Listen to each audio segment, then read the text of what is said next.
Good evening and welcome to the SoCalSportsReport.com's 91st, I think, live podcast. I'm Vince Morales in the captain's chair tonight for our fearless leader, John Stellman, who's off tonight. I'm with John Adams. How you doing, Scrapper? Good. How are you? Good. And Jake Fermansky down at the end of the table tonight. How are you? Doing well. How about you guys? Good. We're doing good. Good to be back. Happy 9/11. We were just talking about where we were on that day, and it still seems hard to believe. 18 years ago, and ESPN had a documentary on last night from the 9/11 memorial, and talking about how sports was sort of a healing thing, and it was fantastic. It had me close to blubbering, and if you haven't seen it, check it out.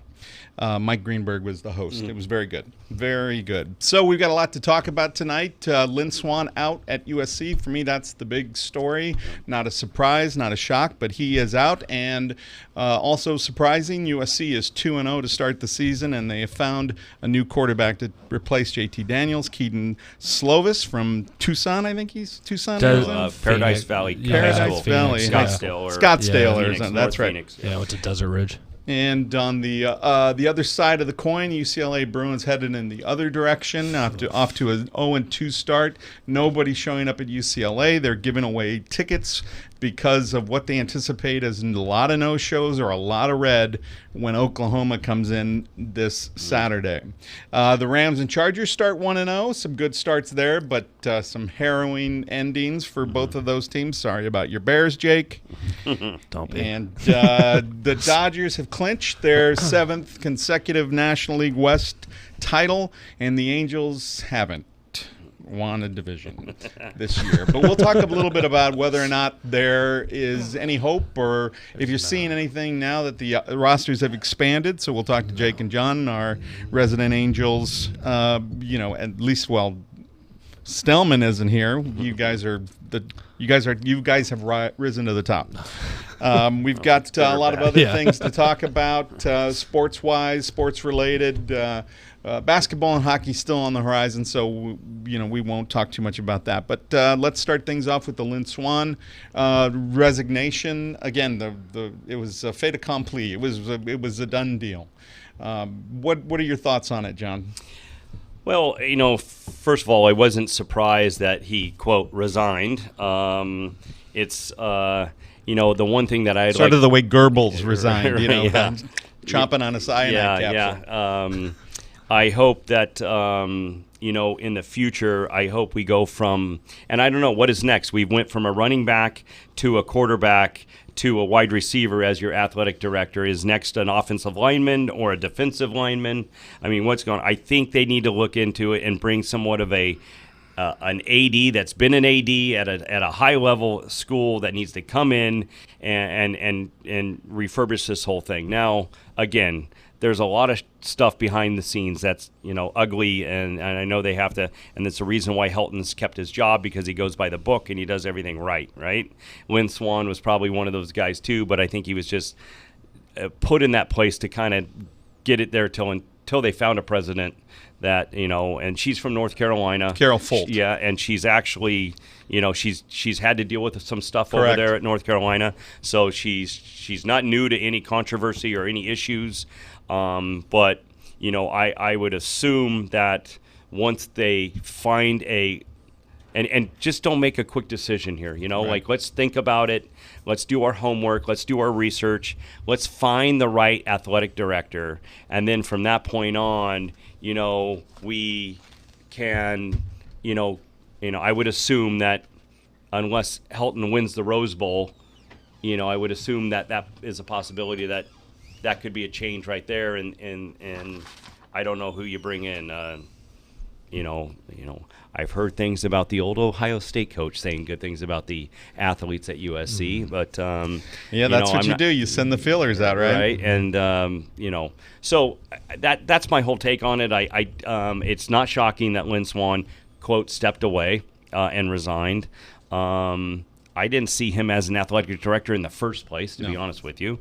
But there have been, in my mind, I don't know about your mind, bad decisions as athletic directors, and I just felt like they were just impulse decisions. And I think this time they need to really do their homework, really do their research, and find a strong, quality athletic director that's been an athletic director and is not a name.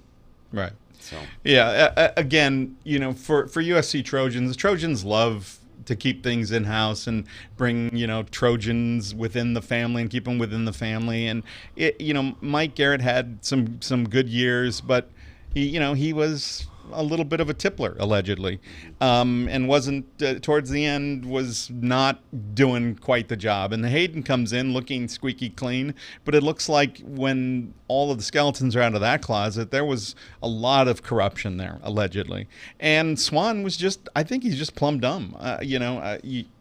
I don't know the hire. I don't know what made anybody think that he was qualified. He headed a couple of fundraisers in the Pennsylvania area. He had a failed attempt to win a political race in Pennsylvania. He was a broadcaster. Beyond that, he was just part of the USC family, and he was very good when he was at USC. So for me, Carol Folt, the tenor, when she came in, already having those problems like you had stated before at UNC and kind of cleaning house there. She's a UC Santa Barbara undergrad, Dartmouth graduate, and really cleaned house at North Carolina. The decision to elevate to interim athletic director a man, Dave Roberts, not the Dave Roberts from the Dodgers, but another Dave Roberts, who is a national compliant leader for compliance, I think really sort of throws down the gauntlet of what's expected right now while the search is on. I don't think it's going to be a short search. I think when you put somebody who's a national leader of compliance into that position, you are making a statement about we're hunkering down and we're going to find the right person. And I pray that it's not another USC guy. Look, Mike McGee was an absolutely terrific athletic director. He had some of it, there were some things that he did that that lots of Trojan alum didn't like, but overall he had a lot of winning teams, and the Trojans haven't had an athletic director who was unaffiliated with the school since McGee back in the day. So, Jake, any thoughts on what's happened at NSC? No, I think the one biggest thing for USC, and just kind of listening, is I think they got to go out of the USC realm, and they got to get somebody from a different program. I think that'd be the best thing for them going forward. Not having a guy that because you're hearing some things about like, oh, they kind of want a guy that was kind of close to Pete Carroll and other coaches that were there, and I think if they could just get a new guy, clean house, because that's the other thing too. It's like the football program's one thing, but they have so many other issues, and they just need a guy or a girl that's going to come in and just totally just wipe it and start from scratch. Yeah, I think you're talking to a Notre Dame fan. Yeah, I know. I love this. Yeah, he's probably got a lot of candidates for USC. I'm still convinced, Jake, that Pat Hayden was a Notre Dame spy. He was. He was a double agent sent over by the Irish. So, I think that sometimes we can put this thing in a silo and put the blinders on and sort of look at it and say, the athletic director in football, and it's not right. There are plenty of other things there. And for me, the fact that Lynn Swan just wasn't present. He was off doing a lot of things. He just wasn't as hands-on a guy. And then he put in a bunch of other guys. And so I've seen a lot, right? I follow a lot of the USC boards and the alumni and people who have a say and who've been following the team. And sometimes they're just outspoken knuckleheads. And, they're talking about Steve Lopes. And I look at that and go, no. Look, he's a great guy, and he got passed over, and that was probably the wrong decision. But he is too entrenched. And if you just look past football at all of the scandals, right, the admission scandals going on in rowing and in soccer and all over under Swan's nose and probably under Hayden's nose, they had to know. And you cannot, if you're the president like Carol Folt and you're coming in, you got to look around and you got to say, trust nobody, right? Maybe the board of directors, like right now, what they're doing is she's already come in and she's got a huge board of trustees that she has to answer to, and already cut that down. So it's like I don't need to hear all of this noise. We're cutting it down. I'm going to narrow it down to this group, and the selection committee and the search committee for an athletic director narrowed it down. I think those are all good things. Those are all good signs for USC. And for better or worse, I think it takes a little heat off of Clay Helton. But then again, you never know. An AD might come in, look at the program, talk to him, and say, he's not my guy. ADs like to do that. ADs like to come in and like to blow people out. And they like to start fresh and wipe the slate clean and start from there and say, you're going to judge me not on Swan's guy, but on my guy. So we will see. And that guy might be Urban Meyer. And that guy might be Urban Meyer, right? Exactly. I think that's one of the things to sort of look at with the next athletic director, and I don't think that's going to happen quick. I don't. And look, I would be surprised if it did, but I don't think it's going to happen fast. Things have stabilized with the football program, but again, that's a freshman quarterback, and things can go wrong fast, right? You get a team that's hungry with their ears pinned back, like BYU, on the road, strange things happen. Strange things happen in Provo. So let's talk a little bit about college football since we're on USC. What we saw with Keaton Slovis, who stepped in, a pretty underrated guy, but when you look at him, he looks like he's got it. It looks like he fits the system. I think the Trojans should run more, and I think that's one of those things that I'm just going to have to swallow with the air raid, is that there's going to be gashes, but they're just not going to pound the ball even when they're trying to manage the clock, though they manage the clock a lot better this time. Slovis found Vaughns 5 times for 106 yards and a touchdown.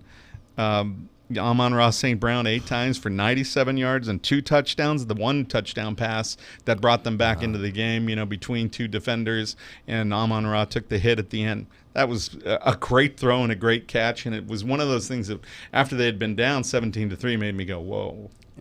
Yeah, this could happen. And the running game wasn't terrific. I think they rushed for 113 yards total, something along those lines.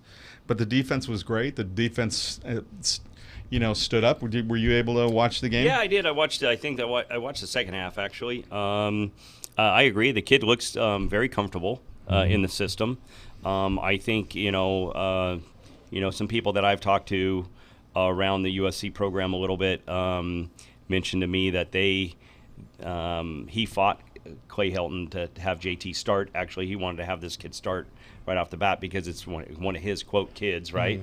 And then you obviously saw Jack Sear leave away and go into the portal. But I question obviously a true freshman coming in and doing this, and he's been very impressive, right? I think the way that he's managing this whole, or that the OC's managing this whole offense, is it's not a lot of long passes, it's more short passes. The receivers for USC are phenomenal. They are flat out really phenomenal, good. Right? And it makes this kid look really, really good. What I love about the receivers is they really can get separation. They're big receivers, right? Which actually opens up the running game. And I think that both running backs are very explosive. I agree with you. I think they need to learn how to run the ball more in this situation. That being said, I really wonder, and Vince, maybe you can, maybe the schedule better than I do, but I really would like to see how USC handles the offense if they get really physical DBs that really can check these guys, play good one-on-one against these receivers, and struggle to get separation. And I'd like to see how the offense reacts, like going back to say Washington last year, where they had really physical DBs. They lost a couple guys to the draft, but physical DBs that can actually push these guys around, and the kids can struggle to get separation. I'd really like to see how Slovis handles himself in those situations, and does he? Because he's pretty accurate with the ball. Does he try to thread things into tight windows, and do they try to increase the run a little bit more? Which, I think the kids can really run the football. But I think the big thing about USC is the defensive line. I think the defensive line, the kid from Sentinel is just a superstar. I think he's a true freshman. Is he a true freshman? But if the D line can actually do their job, that I think they're going to be in every football game, to be honest with you. They have good special teams. But overall, it's, with the USC program, Vince, we've talked about it many times with Dave. It's a wait and see. Like, okay, they look great, 2-0. Okay, well, what I was very impressed. It's exciting. It's exciting. Another backup quarterback. Yeah. How would he have been against the starting quarterback? Like, now we're going to go into BYU, which is that right? That's a tough place. And that's going to be a tough place. So this is another challenge for us to go, let's wait. I'm in a wait and see. But so far what I've seen, very impressive. Now, the wild thing is, and the questions I'm going to ask to you guys is, now they have one backup quarterback, right? Right? And my question is this. If this kid gets you 7 wins, let's just say, takes you to a bowl, does JT Daniels get his job back next year?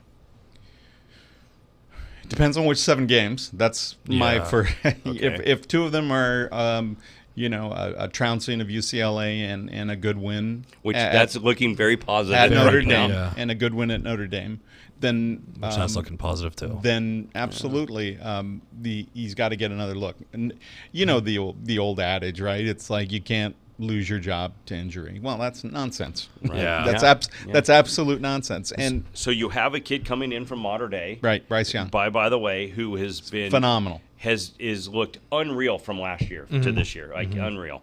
But it's Mater Dei, and they're a college team playing high school kids. Yeah. But again, it's. I've heard that the rumor going around is this kid has really gone to the next level from last year to this year. He's playing great right now. Oh, so he's now ridiculous. that kid's coming in, right? So there you go. Now you got 3 legitimate quarterbacks, right?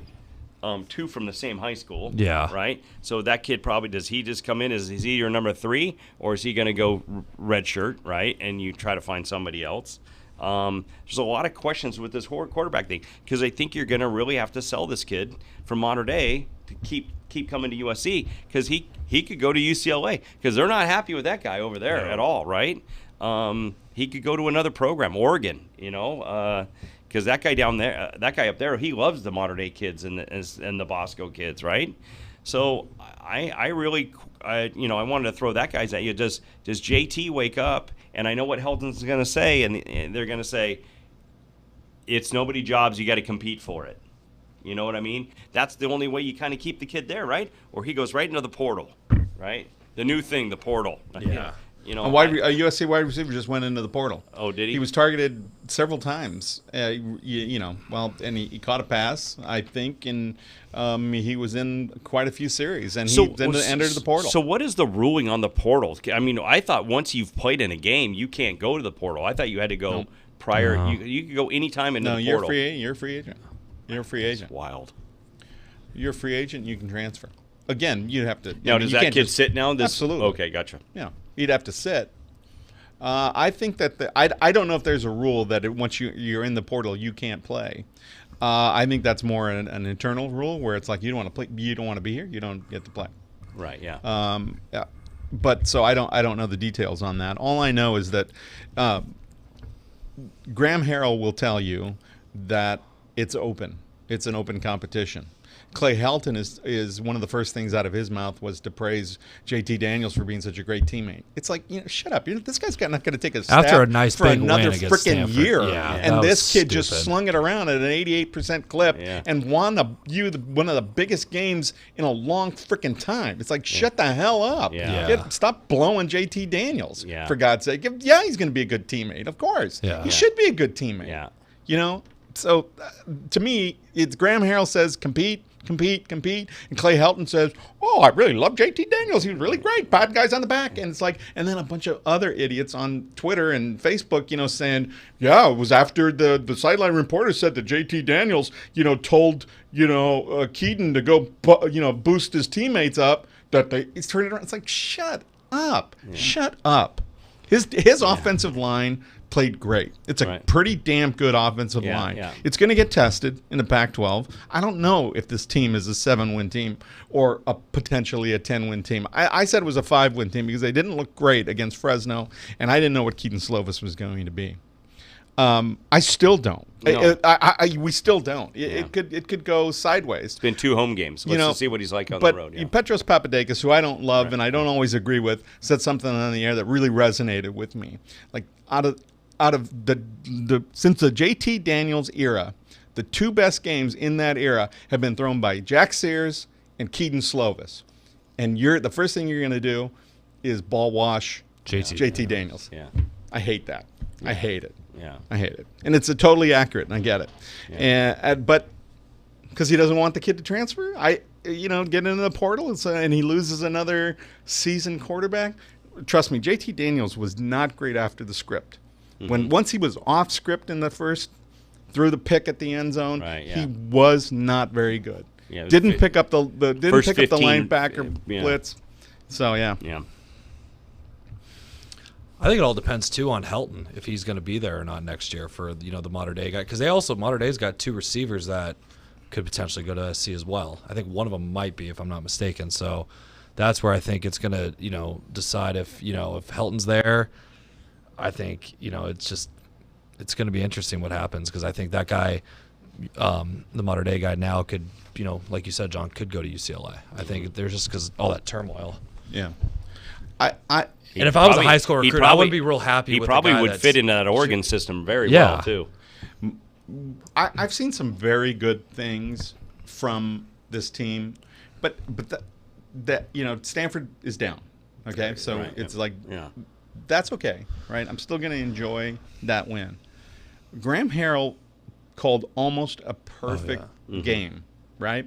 There were only a few misses by Keaton. He didn't ever look like he was almost even picked off. The only turnover was on special teams, I think. It was a pretty flawless game after a while. After they started to come back, after they went down, and their defense was great. Elijah Griffin was fantastic in the corner, batting down balls. Their defensive line held Stanford to 3.3 yards per carry, unheard of for a David Shaw team. But the offensive line gave consistent pocket stability. I think he was sacked once or twice. Again, those were like rookie type mistakes where he just didn't get rid of the ball. Keaton made some other freshman type mistakes where he got a little greedy. It's what happened on the interception in the first week. Got a little greedy where he could have checked down to his running back but tried to throw it in the back of the end zone. And when the Trojans were down 14, and if things don't happen there, and Stanford makes some field goals, it's a different game. But overall, I liked what I saw. Now, switching over to Pasadena and the Rose Bowl, that was just, it was hot. So that crowd was an embarrassment, but I don't blame them for not going out there, especially after that loss to Cincinnati, not to show up. But 2 years ago, if somebody told the biggest UCLA honk, you're going to get Chip Kelly, and your first game at home, you're going to have the lowest attendance in, 30 years? 30-something thousand, 33,000. And it didn't look like 33,000. No. At kickoff, it was 15. Holds 90, right? Yeah. Yeah, oh yeah. Yeah. Oh yeah. Yeah. It was pretty embarrassing. And Dorian Thompson-Robinson is just not a good quarterback. No. Yeah, bad decision there. But what's funny is Chip Kelly just, all he keeps screaming is, I've got like 55 or 60 freshmen and sophomores. Like, we're still young. I love his quote. It's like, the tree's just been buried or just been planted, and you got to keep watering the tree, and you just don't chop the tree down and start all over again. You got to let the tree grow, and like just stupid quotes like that. But yes and no. In college football, when you're recruiting and kids can go out after a couple of years, you can. You can absolutely prune that dead tree. Right. Well, that's what's funny about it is I'm like, oh, that's funny. You got a true freshman at USC that's holding his own. Mm-hmm. I'm like, you telling me you got freshmen and sophomores? Well, why aren't they acting on the big stage like this kid is, right? So, I think, to be honest with you, Vince, I think he's got 1 or 2 more years and he's done. you know. But if Helton. I mean, no.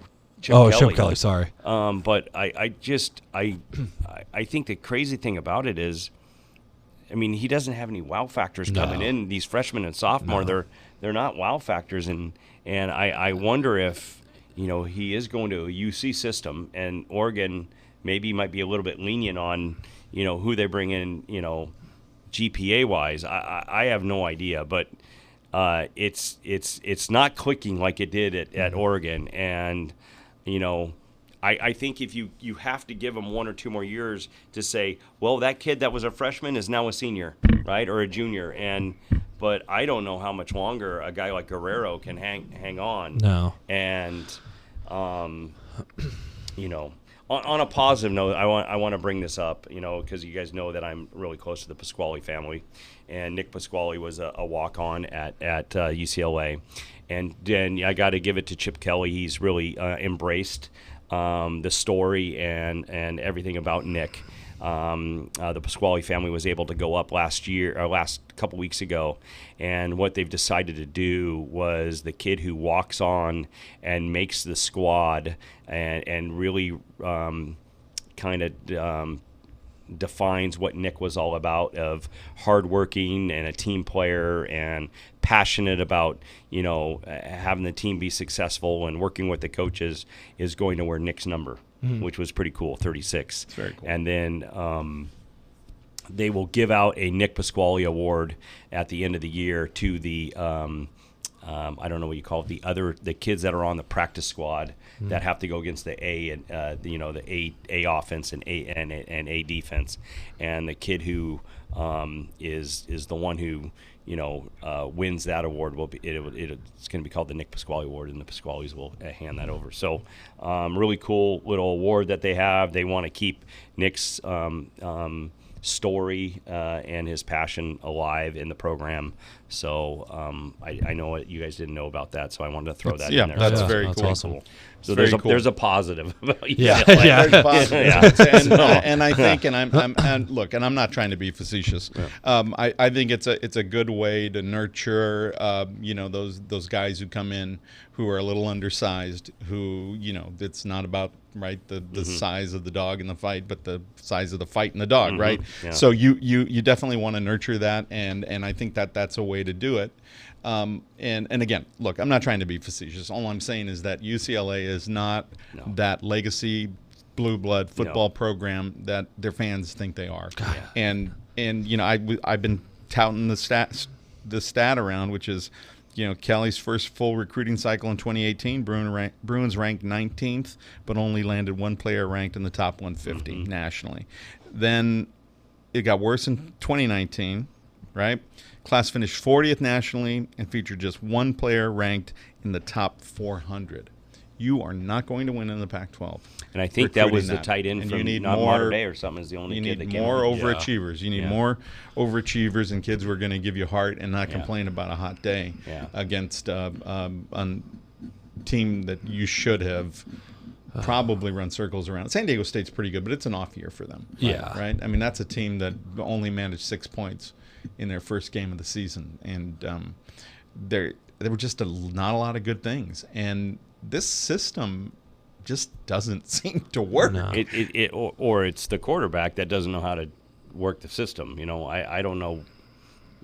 I mean, there are a lot of there were all the UCLA fans who said 10-win season, 10-win season, 10-win season. You know, are now just calling for Kelly's head. Raise a good point about Dorian Thompson-Robinson. It's like, if he's a dual threat quarterback, why don't we see him run? I know. Right? Yeah. Because his quarterbacks ran in the past, right? Mariota ran a little bit.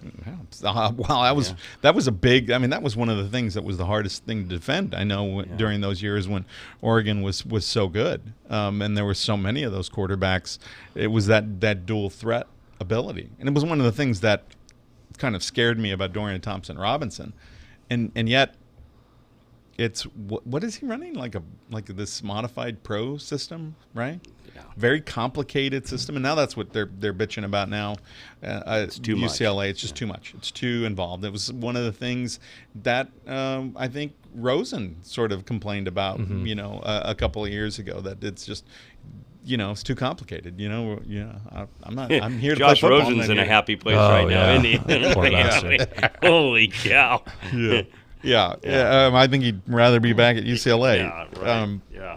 UCLA just definitely in trouble. Nobody's showing up, and I've seen people tweeting out the letters that they're receiving from the athletic department saying, we know it was hot. Thanks for weathering this, weathering it with us. We didn't perform the way we wanted. If you just, here you go. Here's 4 free tickets to the Oklahoma game. $300 value. Giving away tickets. Yeah. Because of the heat and the poor performance. Thanks for sticking with us. Because I'll tell you right now, it's going to be all freaking red. Yeah. Not just that, and it's going to be that team's good. Jalen Hurts. Jalen Hurts is good. on a mission. I'll tell you right now, he's my Heisman candidate right now. Mm-hmm. He is in a right system. He looks comfortable. Yeah. He has weapons. Oh my God! It's Yeah. like it. I think that team. I don't know about the defense a little bit, but that team can contend offensively against anybody right now. I mean, he's made it look. It's really got all easy. the makings of a bloodbath, right? But do you know what the spread is? Either you know what the spread is? I mean, just off the top of your head. I would say guess the spread. I'm going to guess it's going to be, I'm going to say 35. You Jake think says 35. UCLA's a 35-point dog at home? Mm-hmm. Wow. I was going to say like 18, It's 25. 25. So it's been fluctuating somewhere between 20 and 25. So you guys together, you were right. It's The average. it's wow. I don't know what the over-under that's is. actually what the Dolphins should be getting against Yeah, the Patriots I this just, weekend. And it's only 16.5, right? Or whatever. There's still a lot of football to be played. Yeah. There's still a lot of redemption that can happen for that program. Look, But let's get back. You're a Pac-12 football team that's known for being, very successful in the past, and you're a 25-point dog at home. You just take that in for a little bit. Here's the deal, and I think this is where you're buying into it a little bit. Tell me when they were good. Tell me the last time you think they were good. Because it's been a long time. They have not been good. They have not been good in a long, long time. Yeah, I don't know, Cade McCown? 8 years ago? 10 years ago? I think I was in middle school when the last time they were good. It was 12 years ago. 10 years ago. 10 years Ask ago. Bruin when was the last time they won the Rose Bowl. Ask them when they were the last time they geez. finished in the top 10. Yeah, been a long time. Again, it's a different Those days world. of Terry Donahue. Yeah. Absolutely. Yeah. Absolutely. Yeah. Absolutely. Terry Donahue actually almost built that program to be a national champion. And then he left it, Yeah. he left some guys there. He left some guys there for Toledo, right? Who Toledo Yeah. followed. And then they blew Toledo out just because he couldn't beat, the Trojans after a couple of years. And that was not unfair. But where did Toledo land, right? And Tulane, Yeah. other Yeah. places, Yeah. Coach Player to Coach be Dodd. named later university. So I am worried for the Pac-12, Yeah. right? That Washington loss, Yeah. kind of an aberration, Yeah. right? Because of the delay, Yeah. kind of an aberration. Now I wonder about that Cal team. Yeah. They looked. It didn't look good the first week, but they looked pretty good the second week. Like, yeah. I like Justin Wilcox, right? Yeah. I mean, I like him. I didn't think he was great as a defensive coordinator with the Trojans, but I think he's a good mind. I think he's a good coach. That team looked a little better than I was Yeah. expecting. Mm-hmm. But that was a long delay, and Washington should yeah. have been better. Washington Yeah. should have beat that team. So, to me, that's a concern. Stanford's down now. Colorado had a nice comeback Yeah. against Nebraska. I think a lot of people, they've got a couple of good, Montez and Chanot or whatever his Yeah. name is. They're outstanding, right? And I say I want to wait and see, right? A new coach, Right, right? I want to wait and see on that.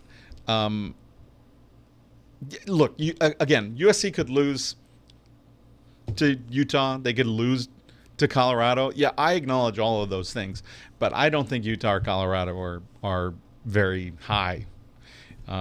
Lee Corso thinks so, which that blew Yeah, my Lee mind. Corso needs a Dude. bib. Yeah. So, all right. You can't tell me that Utah is going to be in the final They're four. at the end mopping of the him year. up between takes. Oh, it's so bad. at the commercial break. But I they're think mopping around Utah's him. defense is very good. I mean, I think they can. Look, they'll stay in ball games. I absolutely agree with that. I don't think they're a national powerhouse. So. We will see. That's so bad. Yeah, it is. Sure, I'm awful. Yeah, you're bad tonight. And you're 2-0. Smoke a turd in hell. Yeah. Where's his number 2 pencil? Why isn't he holding that? All right, when we shift gears, we'll go to the NFL. Rams Chargers opening week. Rams on the road, Chargers at home. Let's start with the Chargers. What did you think of that game? I thought it was a little bit more of a trap game for the Chargers in some aspects. I wasn't, I thought the score was, it was kind of where I was thinking it was going to be. Phillip Rivers, just for fantasy purposes, went off for me, which was, thank God. But no, I thought, I thought the Chargers looked really good, actually. I think Eckler had a great game. Yeah, Eckler looked great. I think, Melvin Gordon, thanks, man, but we don't really need you anymore. I mean, it's bye-bye. Yeah. I mean, Mike Williams, I just saw got banged up a little bit, so that's a little concerning. But I thought overall, they looked good. It was kind of a, emotional game, obviously, for Indianapolis, so they were going to come out firing. But I thought the Chargers looked really good, and I thought they looked like they're going to be a contender. I was worried. I thought it was a typical Chargers game, right? It's a typical Chargers game where they get out and they're everything's flowing great, right? And they just let a mediocre team. I think they're above average, actually.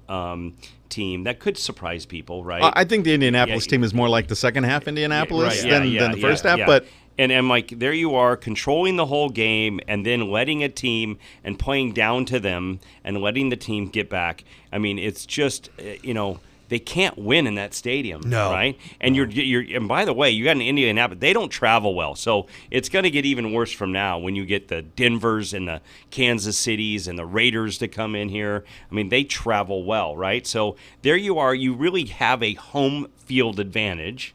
It's opening weekend. You're going to fill out the stadium because it's opening weekend, and you're not going to have that many Indy fans that are going to. All right. No. So there you go. It's perfect, right? So what is it? It starts off perfect. Yeah. And then all of a sudden, you really find out that you're missing James a lot in that backfield, right?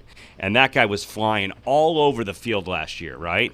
So how are we going to do for the next 4 to 5 weeks without him, right?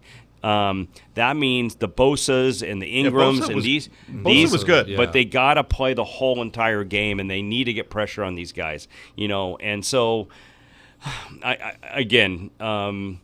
it's okay. I know. Jacoby Brissett though looked good though. I think you got to kind of tip your cap to that. I think that's why I have a feeling Luck kind of stepped away because he felt like he can fill that role. Yeah. I really do, and I believe he can. And Mack is a great running back, right? Mm-hmm. So if he can get the ball to those receivers, I mean, and that he is a great tight end, So getting back to it, right? The questions I have for you guys is this: is it week 19 or 16? When is Gordon have to show up? 10. Week 10. Week 10. Okay, week 10. And before week 10. Before week 10. Correct. Okay, so week 9. Is that true? Or he can come on week 10? He can play week 10. He can play. Yeah. So after week 9, he can show up for practice on Monday, right? Right. Okay. So my question is... Well, so it's all about the contract and what, his let's just say the mindset is agency. Go screw yourselves, but I have to show up. Right? Yeah. To get paid, correct? Right. Yeah. Right. So my questions are to you guys. If the system is flowing like it's flowing right now, Eckler does a great job out of the backfield. Eckler stays healthy. He's catching the ball in the backfield. We have, Jackson that comes in and helps out down in the red zone. Okay, and we have Pope, I think, is it? So we got a couple guys, right? What do you do with Gordon? Do you allow Gordon to actually come in and say, hey, here's our number one. You play out the rest of the season. Go show these other teams that you deserve this kind of money because we think we offered you the money that you actually deserve, but you told us, screw you. So now you go off. Or, one, you just stand on the sidelines and just go ahead and sit over there, and we'll bring you in if I got 2 running backs that go down, right, or whatever, right? It's going to be, if they are... Right, who blinks first? 7-2 or Yeah. 6-3 or looking really good in the division. Do you allow him to? I don't know what the con. I don't know what the. You can't not allow him to come back. Right, you can release him at that time. You can release him. Release him at that trade time, him. right? I think they're going to So I don't know. Is that going to be a cancer in the locker room, or are you going to have the teams going like, dude, he brings us depth. Like you got to get him back here. But is he going to be motivated? Right? True. I would assume he's going to want to get motivated because he's going to want to sell himself on the football field because guess what? He's not able to sell himself right now, right? Mm-hmm. Nobody's going to – I mean, the trades that they're probably getting are like – the Chargers are like, no, we're going to say no to everything, right, unless it's a wow factor, right, unless we know that we're really making out on this trade. But right now, they're not getting these offers, right? So now Gordon's sitting here. Hopefully he's staying in shape. Like, do the Chargers? These are things that I don't know. Does he have to train with a Chargers trainer? Is he training on his own? Is he in Cabo with Zeke's guys? Well, I was going to say, wasn't he with you? No. Yeah. I go down and all football players leave. That's what happens. Yeah. So, so those are questions I had for you guys. Like, how would you handle this as a squad that's possibly flowing at 6-3 or 7-2, and then all of a sudden you got to bring him on? Is this going to be, do you handle like probably what Belichick's doing in New England? He's probably sitting down with Brown and saying, "Here's the deal: if I see anything that's posted, if I see any type of cancer in this locker room, you're gone. Like you're gone. Like we don't have that culture here, right?" So look at Randy Moss was like kind of like not as bad, but he came in and he was a saint, right? So that's what they're hoping that Antonio Brown's going to do. Now, what's going to happen? I don't know. Gordon's being told that, no, we don't want to pay you that. We want you, but we don't want to pay you what you want. So how does that, in week 10, how does that happen? Like, I'm really curious to see. That could be a big game changer, actually, for the season. Yeah. So first of all, football is just not one of those mid-season trade type of sports. It just doesn't happen. You have to fit into a system. I mean, it's a little different at the running back, and there are a few things, but it's pretty rare that anything happens mid-season. If he's not traded soon, it's either he comes back to the team, signs whatever extension or whatever money they wanted. But the Chargers have said that $10 million is off the table, right? He's looking for 12, 13 million. They said 10. He said no. They said, well, we're done talking. Right. He doesn't have a lot of leverage. No. Especially after a game like that, right? Not a lot of leverage. Does he want to sign and come back on week 10 and then jeopardize getting hurt and then not? I mean, a big. Well, I think now it's a pissing match, right? It's like, well, we took the $10 million offer, $10 million offer off the table. Yeah, we have the leverage now. You need to negotiate back towards that. So I think that's a hard position to put your agent in, but that's football. I mean, when less and less money is guaranteed, right? And owners can cut you at any time and sever that contract. It's the only bargaining chip that the players have, and I don't begrudge them that. I've said that before on the air, and I say it a lot. It's just I don't begrudge them that. But at some point, as a fan, you got to say, look, man, you better make a decision here, right? But I think for Charger fans, it's like they're hoping to get something out of it, right? That's where I think you can call up Houston, and because they need a running back, and call up Houston and get something for him at that point, anything, right? because anything, because I mean that would probably be the best situation for him is to go to Houston, and get the carries there, because I mean how Eckler looked, I wouldn't, and especially too, I mean it's a $2 to $3 million difference when you're gonna pay Eckler, the minimum. It's like, okay, I don't know. I think waiting until week 10, I think that would just be foolish. But look, it might happen. Again, there may be no buyers, right? Yeah, that's In again, fact, I'll be honest the with Texans might just say, "Look, I don't want that guy for $10 million." I think Jake and has if he's a good gonna point. and if he's gonna sit out, right? Even if we trade for him, he's gonna sit out, even though he's under contract. Like a perfect example, you got a contending team like, say, in Minnesota. And like last year, they lost Delvin Cook in like week 2 or week 3, right? Mm-hmm. Boom. Like, I'm wondering if that's what they're kind of waiting on. They're waiting on Somebody get hurt. somebody yeah. major, Desperate, yeah. major, a Mac, Right. Somebody big. And That's that's outside their division. Yeah, that that's true. has a major issue. By the way, we just lost Hunter Henry today for a fractured tibia for 6 weeks. So there goes our tight end again, right? So, but is that what they're kind of like? Hey, go stay in shape because, you never know, right? You never know. These, this game is fast. It's very physical. Guys go down, and we've seen some ugly injuries. And then maybe these guys like a Minnesota get desperate, and we're like, here, we need him. Mm-hmm. You can have a 1 and a 2, or I don't know what it is, and you trade away. And that's probably what the Chargers are probably looking at, in the next 5 weeks, 6 weeks. Yeah, absolutely. But any scenario that you imagine for any of those other teams in the NFL, you have to imagine for San Diego as well. I mean, it's one Los bruise. Angeles. It's Los Angeles. For the Chargers, Yeah. It's the San Diego Chargers of Los Angeles It's and Anaheim, yeah. Long Beach, Inglewood, whatever South the LA. hell it is, right? Yeah. So Eckler goes down. Now things yeah. shift, right? Yeah, yeah. It's so. I don't know what's going to happen. I don't think they're that far apart. It feels very strange to me. Yeah. So I wasn't expecting. I'm not expecting Gordon, but there's been a lot of unexpected things in the NFL. Right. Betting any games week 1. I hope you didn't, Jake. Dupe. No, I did not. I No. hope you I didn't. did not. No. I hope you didn't. You did. I did You okay in college did. though. I did, and the only reason I Thanks, did is Stanford. because I had a hell of a Saturday, Yeah. and that's the only reason I did, and it just bit me. Thank you, LSU. I left. Thank you. I left positive until Monday night, Yeah. And I'm 2 like, games. what am I doing? Yeah. So obviously, Thanks for bringing that up. I it thought I shouldn't forgot about be. it. Vince, Yeah, but you now blocked bring it back it. up. Blocked it out. Jeez, It's definitely one of those things that any gambler knows. There's some you can find some. By the way, some a friend of ours gave bargains. us the Jets, and that didn't work. That out. did not No, work yeah, out. That did not work out.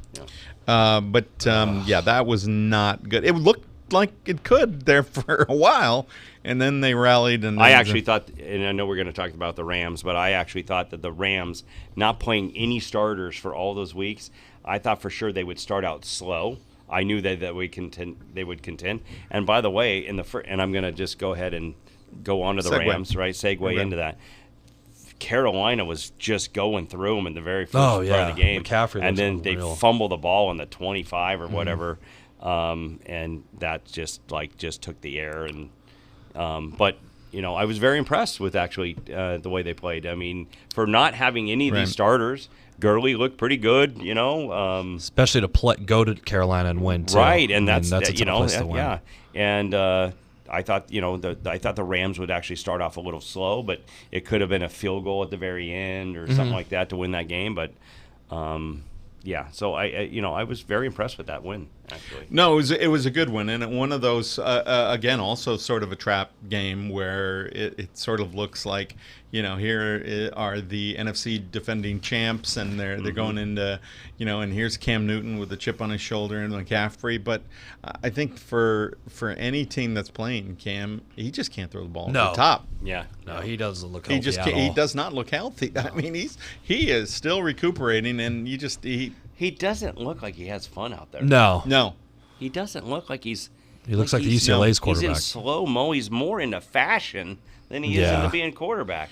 But I think I think if I'm Carolina, I'm looking for another quarterback. It's so funny because I watched the All or Nothing right on Prime Ticket right with Carolina, and you sort of feel bad for him, and he's a very charming guy, and he's very upbeat in practice, and then you see him in the games, and it's just a complete difference. I mean, I'm sure he's still picking up his guys, but it just does. It looks Like if there was another, you said you have to predict another big name quarterback to retire before their time, it's Cam Newton. Yeah. Yeah. Because my God, agree. he doesn't look like he's having fun, and he doesn't look like that's a healed shoulder. McCaffrey makes him look unreal. That's if That they don't have kid's- McCaffrey, they're in big trouble. Absolutely, he's a star. He's Yeah. a superstar. Yeah. Yeah. You remember I was saying Chargers should have picked him. You remember all that, I right? do, Yeah. Yeah. Thanks for bringing that. Yeah. But you had Gordon, right? So can't pick McCaffrey, right? You already got a running back. You got to get somebody else. But if ifs and buts were candy nuts, we'd all have. And it's going to be good Americans. too with the Rams, just with all the weapons. I mean, Cooper Kupp looked good. Yeah. It's going to be tough this week. Saints are coming into town. Rams are a little bit banged up on D after that great Monday night win for the New Orleans. I mean, that's going to be a real interesting game. And it's That was the best game. That was a great game. yeah. It was a Yeah. fantastic game. Yeah. It was a fantastic game, and I was a little surprised that the Saints started, a little slow, and that Deshaun Watson looked absolutely fantastic on that last drive. Those two passes. Oh. There's always that time when you look at it and you go, God, those were beautiful passes. Like, where's the defense on I that? know. The first one. I know, and that's what you're saying. Like, when did Drew Brees get the ball with Got a minute left. Minute Yeah. left. Yeah. Yeah. And there were some stupid defensive plays, like keep them in bounds. Like Well, they were in the Prevent. deep prevent. Yeah. On that last play that got them into field goal Yeah. range for them to try the 58-yarder. Yeah. To throw it and fall on it and use your last time out Yeah. they were just too deep, and the announcers were saying that from the very beginning. And another adage: what does the prevent defense do? It prevents you from winning. Right. So it's like So, but the Rams 1-0, the Chargers 1-0. I thought the Raiders looked a lot better than I was expecting them to. Like a team that felt the weight of one Antonio Brown off of their backs. Yeah, I thought it was, I agree with that. But for some apparent reason, the Raiders sometimes, the majority of the times, they beat themselves with stupid penalties and in crucial situations. But, I don't think they've missed a beat. I think although they lost Abraham. Yeah. Today. Did they? Yeah, Yeah, for the today. season. And that kid was I flying didn't know that. all over the place. Yeah. And he Well, was, talk about stupid penalties. I mean, he's a stupid penalty or a great play waiting to happen. yeah, it's, that's it's true. one or the other. There's no Yeah. in between with Yeah. him. And now, what Yeah, did he do? Shoulders. Yeah. Shoulder. Yeah, so he's done for the season, I think. Or if anything, I think it said out for the season. I Yeah, did that's not a know big that. blow. That's That's a big blow to that That is a defense. big blow Yeah. for the Raiders. So Abram, he even in preseason he was just blowing guys up, and Yeah. he's a big hitter, and that's always the thing you worry about with a defensive back is they just go too hard, and break themselves up. So Well, and how bad did Denver's defense look too? I all had the him in fantasy. yeah, I They did looked too. Yeah, terrible. that was real and by nice. the way, to I've already see. dropped them. Yeah, they're done. yeah, goodbye. Yeah. Trader Jack McKeon here in my one squad. It's just gone. But overall, if you look at the whole weekend, there's one thing I have to bring up is the Tennessee Titans going into Cleveland Beating them. and just putting 35 on them, right, or something like that. But I love how the hype was we have all these superstars, and then Tennessee comes in and just blows you out of the water. Mariota looked I mean, good. Yeah. So Yeah, I'm was worried impressed. about the Jets now and Sam Darnold going into. Is it in? No, I think don't it might know. be in No, New York. I think it's but it's in New York. It's in New York, but oh boy. Well, Cleveland just has no offensive line. I mean, at one point you felt bad for Baker when he was backed Just up. running all He was over the running all place. over the Yeah. place. Yeah. I don't feel bad. Hey, you do. No, I don't. I'm ready to throw him in the garbage can. Wow. Just like he's. No, What is up with you that's, tonight? it was his quote. That was a quote. I'm quoting him. I'm quoting him. They're going to be favored in their next game, and he thinks everybody's throwing him in the garbage can. And thank you for that 1st and 40 picture text, by the way. That was really nice. I was going to say, first of all, Thank two you. things that I think made this group sad. The last Monday night football game that will ever be played on a baseball dirt diamond Yes, True. yes, Yeah. exactly. in Oakland. And a guy Right? almost made a 64-yard field goal from the dirt. Yeah. Yeah. That's amazing. And the Bears. Yeah. The Bears. The Bears. We're very, We're very bad. very sad. Very sad. You know Yeah. what's the thing that's maybe even sadder is Mitch Trubisky is your franchise quarterback. He did not. No, he looked terrible. On your behalf, we were in Mexico on a holiday, and we went to a sports bar in just south of the San Jose in Cabo, and my wife was the only Bears fan. It was full of Green Bay Packer fans. Yeah. Ay caramba. Oh my gosh! And I'm like, you want to keep it down? Yeah. Right? Well, she probably did. Yeah, there wasn't really anything to talk about. At times. Just Her only comeback was, Is the there- Cubs are winning. Is there Yeah. is there anything that you can take away from that and say, the defense looks faster than last year. okay, And in a weird way, I'm kind of happy that they got popped in the mouth early because I thought the play calling by Nagy was atrocious. I mean, that 1st and 40 led to the 2 delay game calls because he couldn't call a play in time. And that's where I think next week, even though or this Sunday they're going to Denver, tough place to play, altitude. But it's a typical Bears team. They're going to have a great defense and a terrible offense. And I felt like the defense. But they got a kicker. But they got a kicker now. That made it. got a kicker. That was the best. Yeah, that was the best thing. no of the night. senior, No senior. no senior, Pinero. no senior. I'm gonna get a Pinero jersey. They got a kicker. No, that's an early call, buddy. No, That's an I'm gonna get early him. call. Oh, he's way better than You know that. what? Just hold down now. Yeah. There's But- plenty of time for me. Yeah. But that's probably the only positive was the defensive line from last year, going from Fangio to Pagano. They looked faster, which I didn't think that could ever happen. I mean, they look scary. But that's also Green Bay didn't look that great either in the first 4 to 5 series either. That was a pathetic football game. That Jeez, was a terrible. yawner. Yeah. Yeah. I want to go back to gambling because I don't know if you guys know. Why not?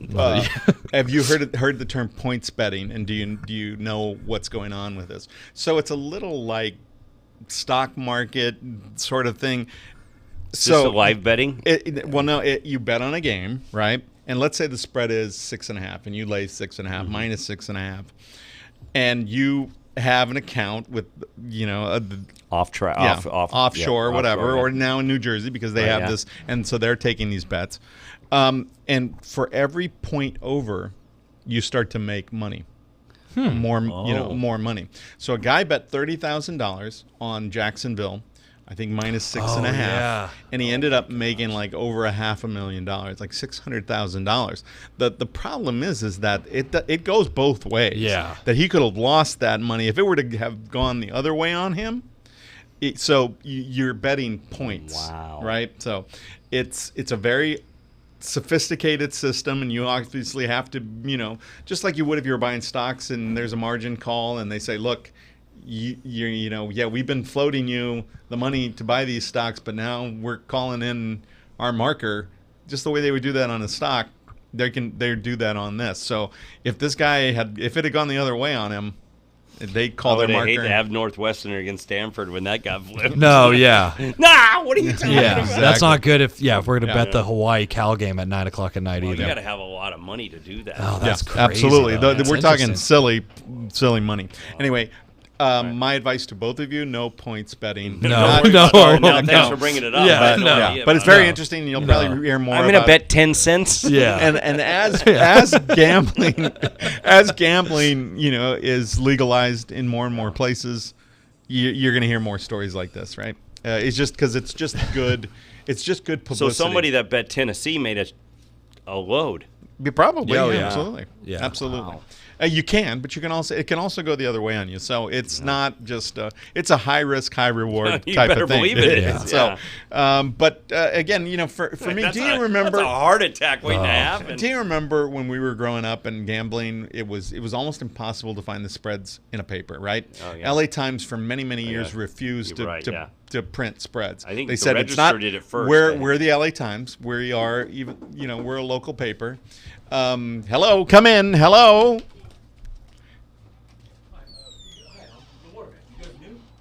Yeah, we can't talk to you right now. Thanks, we're on the air. Thanks, thanks, Waterman. Yeah, let's see. Apologize there, people. Yeah, Yeah. no, don't even read off the name of that. They interrupted us, so we don't even want to give them a free plug. It was a water guy, Right here. and he was knocking. There Don't you go. show it. There you go. Out it goes. So we're moving on. No points betting for you guys. We're talking about baseball. The Dodgers, yes. 7th straight National League West title. Congratulations. For me, it's one of those amazing things where sometimes fans cannot see the forest for the trees, right? It's an amazing thing. It's a testament to what Dave Roberts has done. Howard Cole, who's a baseball writer for Forbes. Forbes. So critical against Dave Roberts. I can be sometimes. I know. Wrote a great article. Howard Cole, Forbes online, wrote an article really praising Dave Roberts as sort of the maestro of all of this. And he was talking about how 47 guys played for the Dodgers, and except for maybe 3, they got production out of 44 guys. Dave Roberts, was pulling the buttons and pushing the buttons and pulling the levers and really making it go. And I read that and I thought he's absolutely right. Roberts has done a magnificent job with the things that Friedman has given him. And look, I'm going to enjoy that seventh consecutive division title. I'm not going to talk about the bad things that can happen for this team. You give your team a chance to win, to play in those big games. They're playing in the postseason for the 7th straight time. They're looking to advance to another National League championship series. They're looking for another World Series.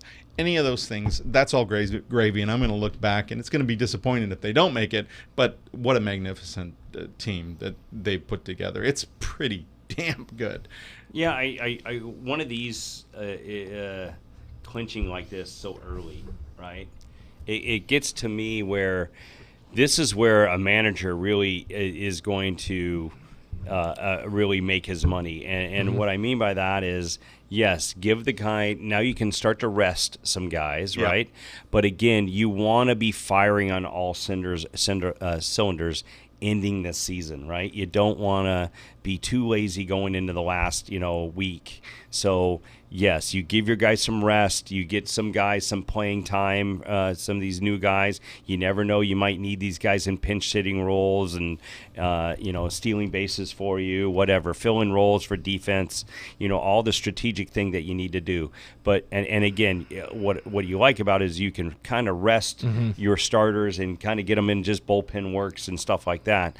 But that last week or the last week and a couple days, you need to be firing now again, because the teams that you don't want to play or you got to be afraid of are these wild card teams that are just, every game's a playoff game. Right. And they come in and they're hungry and they're like, we have no pressure on us. It's all on you guys that clinched, 2 weeks before the season ends, right? Congratulations. But yeah, you're the high and mighty, but we're going to play and we're going to scrap. And so those are the teams you got to kind of worry about, right? So that's why I'm saying you got to have this team where Jansen's coming in and he's getting confidence on closing down games, and you have, you've set up your 7, 6, 7, 8 or 7, 8, 9 guy, right? And all these kind of roles that you need to, kind of throw at them and rehearsal type of deal, getting ready for this playoff, because you could get into a lazy stage, and you don't want to get into a lazy stage, and that's kind of what happens sometimes when you clinch so early. So that's just something that, and obviously they're well aware of that, but that's something, the only thing I kind of worry about for the Dodgers, right? They're deep. They got a lot of players. They can play multiple spots. They've got their pitching rotation, but Kershaw needs to be coming in with a lot of confidence, right? So. Yeah, no, and because Walker Buehler's going to do his job. I got no problem. When Ryu got banged up, a couple games ago, or he's been pretty bad for a few games. This is to your point. This is the second earliest clinch of the National League West since the Cincinnati Reds in 1975, who did go on to win the World Series that year. One of the best World Series we've ever seen in our lifetime. An amazing Red Sox-Reds matchup. So again, yes, you could. It's good. You can rest some guys, but you want to get them. You want to get them firing, and you want to set up the rotation just the way you want, depending on who your opponent is. And I think that's one of the things that Friedman and Roberts and the front office with the Dodgers does really well.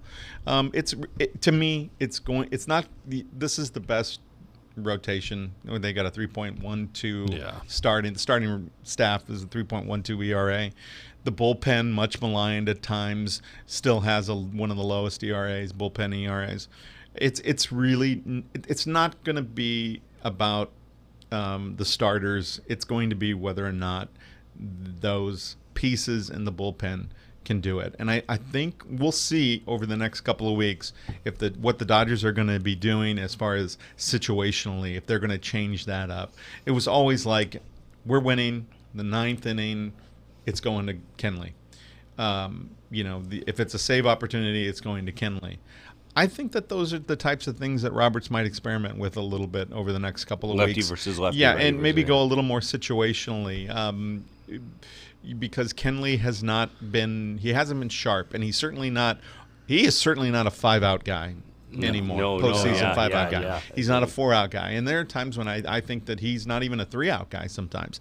And but there are times when I look at that bullpen and I think, God, if they could mix it up a little bit and they get it a little deeper and they get their guys and they got a Sadler and a Kelly and a Baez, and if they put Urias in the pen or May, May and Gonsolin, those are not guys that I think that are seasoned enough to take on that role.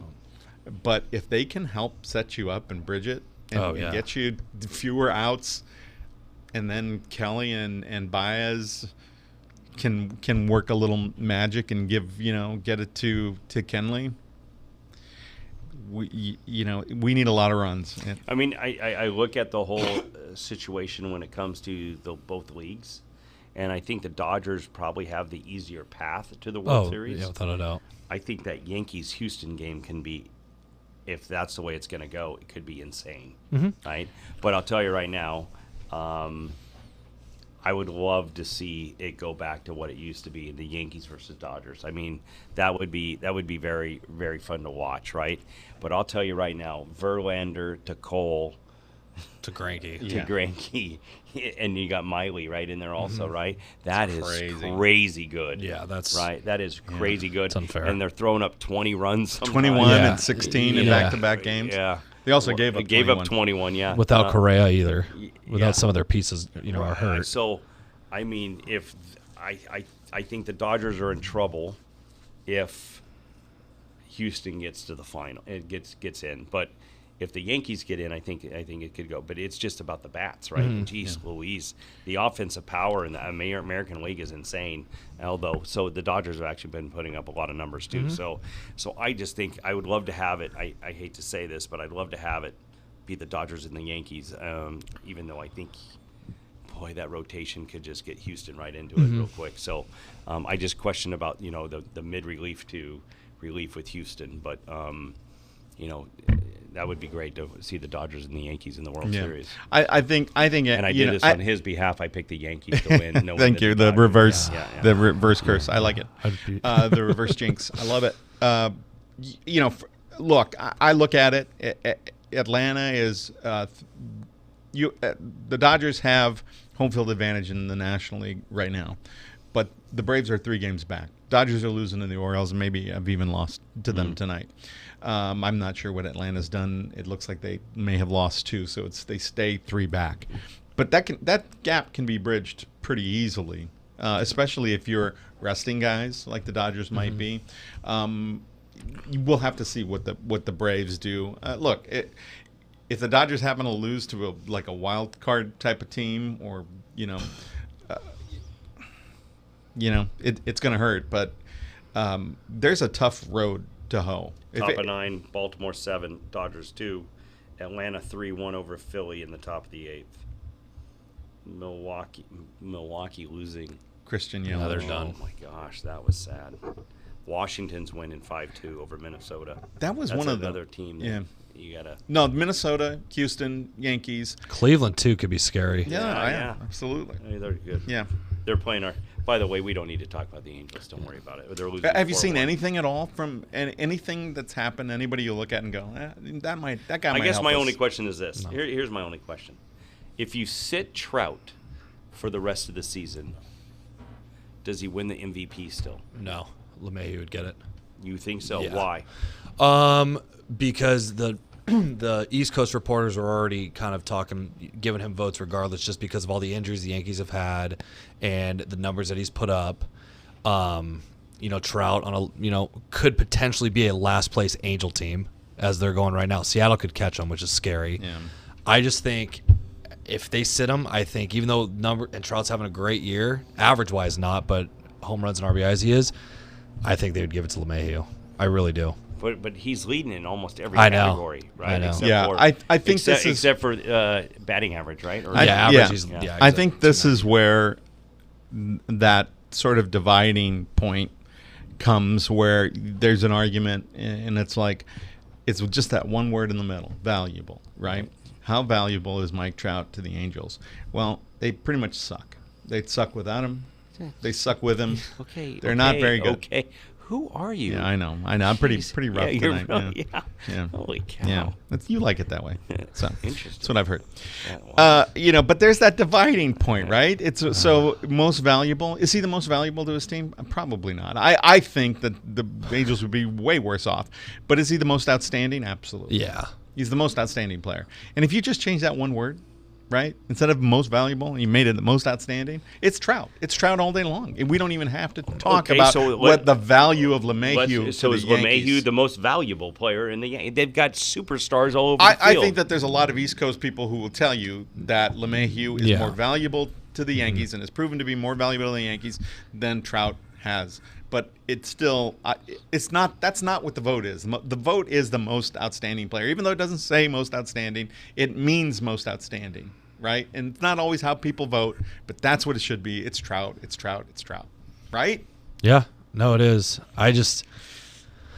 I hope he does come back though, because he deserves. Well, he's gonna tell you like, hey, look at, I want to play. Like, Yeah. if he's healthy, he's gonna play because that's just what he loves to do, and he knows I only got 2 more weeks and then this season's over with. So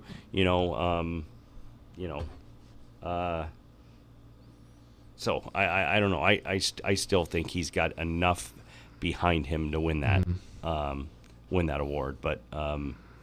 What if he gets it up? Here's the other thing. What if you get him play like 3 or 4 games and he goes off and he gets it above 300? Then you sit him, and say, hey, you're over 300. Like 315, 320. You're leading in home runs, right? Yeah. And his on base percentage is stupid, right? It's dumb. What he does on a daily basis, there's just no question. Yeah. And anybody, right? 50 years from now. Right? If any of you who are still alive, me might be. I might. Yeah. We'll see. We'll see. Right? Me, no. But you, 50 years from now, when somebody even mentions LeMahieu's name, you're going to go, there's just not even a comparison to the kind of historical player that Mike Trout is. I mean, he could retire right now and be a first ballot Hall of Famer. I agree. I mean, he's the best I've ever seen. He's the best I've ever seen. No doubt. And we've seen some good ones. Yeah. We've seen some good ones. I mean, we've seen some players who could play and hit the Bretts and the Gwynns and and Rod Carew and Ken Griffey Jr. and just lots of good players. And Trout is better. I thought for sure there was going to be like Ron Say and Steve. Yeah. No, thank goodness. I thought Pedro someone Guerrero. back like early '80s was going to pop up here. Like Steve Yeager and like Fernando Valenzuela, Davey Lopes. Yeah, Davey Lopes. I was wondering. You said Lopes today. I'm like, is that his son? No, Steve Lopes or whatever. No. We're running out of time. So, any last thoughts? Anything you want to talk about? Any bets you want to give us? Any advice? No. Your one prediction for next week. You can be about anything. The Bears, the Irish, the Trojans, whoever. Baseball. What do you think? What you got a prediction? Anything. We don't have to bet on it. You don't have to wager money on it. Damn it. Bob Baffert might be. Yeah, Bob Baffert might be in big trouble. I got really nothing. Well, who your Irish? Your Irish got another New week Mexico. off or something? Oh no! Here, Notre Dame will not cover on Saturday. Really? Whoa. Will not cover. We're on not Saturday. talking about gambling. Will not cover on Saturday. They're playing. I won't bet it. Don't bet it. They're playing New Mexico at home, opening day. What's the in spread? South Bend, 35. That's a lot of points. New Mexico's that's a lot. bad. That's I a know lot. that was- but it's gonna- no, it's gonna- Alabama, how about it Saban? will- Yeah, they stay in the stands, you kids. You're up 52-0 at halftime. Yeah, it's gonna go. It'll go down to, I would say, 28, maybe probably 30. But I think, as an Irish fan, they're looking ahead to Georgia the week after, Okay. and this game's gonna get close. Okay. You got a prediction? Anything for us? Chargers win in overtime again in Detroit. Oh, in Detroit. Ooh. Here's my prediction: is I think the Rams lose a tough game at home against the Saints. Yeah. That's my prediction. I thought for sure you were going to say Ron say BYU is going to beat USC. No. Provo. Look. I don't think that's a good enough BYU team. I think it's they're obviously. Come on, they went into Tennessee and held their own. That's a bad Tennessee team, bad right? That's Tennessee a bad. team. That is a really bad Tennessee They're team, and really I didn't bad see a team, lot No. from. Look, they may have a puncher's chance to keep it close in the first half, but they just don't have the kids and the talent to hang with USC. Look, could USC lose? Of course they could lose. Yeah, I mean, bad things happen. You got a freshman quarterback. Things can happen. Somebody gets hurt. It could happen. Yeah, but. I don't expect it to happen, but then again, I don't expect for Keaton Slovis to sling it around like he did against Stanford. He might, Yeah. and it would be a blessing, and it would be So fantastic. the Rams lose a close. I could see that. but that's I actually could yeah, see that. yeah, but that's it. But I don't think Yeah. it's the end of the world for the Rams if they do that.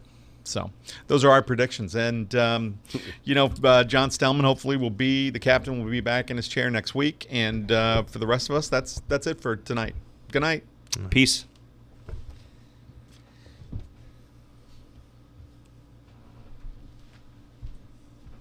I was looking to see if they brought up that rookie, that superstar kid, the Angels roster. They didn't. Is he still in